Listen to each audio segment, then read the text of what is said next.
তেভাগা ও টঙ্ক আন্দোলনের আতুরগড় নেত্রকোনার সীমান্তবর্তী দুই উপজেলায় 2 দিনব্যাপী কৃষক আনন্দ মেলার শুভ উদ্বোধন করা হয়েছে। 14 এপ্রিল রবিবার দুপুরে কলমাকান্দা উপজেলার স্থানীয় শেখ রাসেল মিনি স্টেডিয়াম ও দুর্গাপুর উপজেলার MKCM পাইলট স্কুল মাঠে এই মেলার শুভ উদ্বোধন করেন স্থানীয় সংসদ সদস্য মোশতাক আহমেদ রুহি।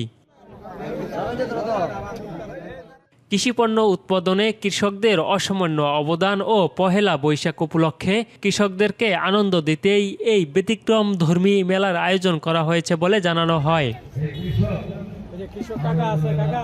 এতে বিভিন্ন এলাকার কৃষকরা কৃষিকাজে ব্যবহৃত বিভিন্ন সনাতন কৃষি যন্ত্রপাতি নিয়ে মেলায় অংশগ্রহণ করেন। পরে দেশের স্বনামধন্য বাউল ও ফোক শিল্পীদের অংশগ্রহণে সঙ্গীত অনুষ্ঠানের আয়োজন করা হয়েছে।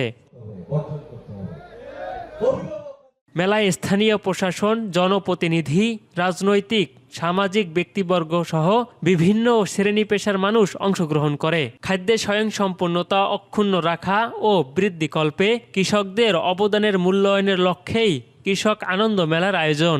আমাদের যে খাদ্যে স্বয়ংসম্পূর্ণতা এবং সেটাকে অক্ষুণ্ণ রাখা এবং এটাকে আরো উত্তরোত্তর বৃদ্ধি করার জন্য কৃষকদের যে অবদান, সেই অবদানের সম্মান মূল্যায়ন, এটার উপলক্ষেই এই কৃষক আনন্দ মেলার আয়োজন।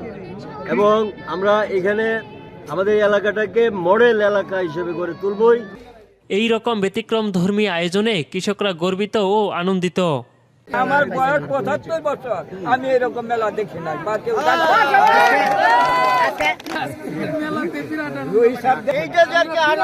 একটা ভাষা প্রকাশ করে দেন আর কি, আমরা জীবনে স্মরণীয় থাকবে আর কি, যে আমাদের রুহি সাহেব যে আমাদেরকে যে এই কৃষক মেলার যেটা করছে, স্মরণ করছে আর কি, এটা আনন্দে আর এটা ভাষা প্রকাশ করা যায় না আর কি, এরকমই আমরা আনন্দিত।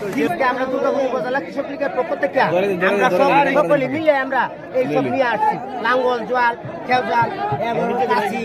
ভীষণ ভালো লাগছে। পয়লা বৈশাখে যে এভাবে উদযাপন করা যায়, এরকম অভিনব উপায়ে উদযাপন করা যায়, সেটা আমাদের এমপি মহোদয় দেখিয়ে দিয়েছেন যে এত সুন্দর করে অভিনব উপায়ে পয়লা বৈশাখ উদযাপন করা যায়। তেভাগা আন্দোলন এবং কৃষক আন্দোলন একই সূত্রে গাঁথা। কৃষকদের অধিকার নিয়ে প্রতিষ্ঠার জন্য আন্দোলন হয়েছিল তেভাগা।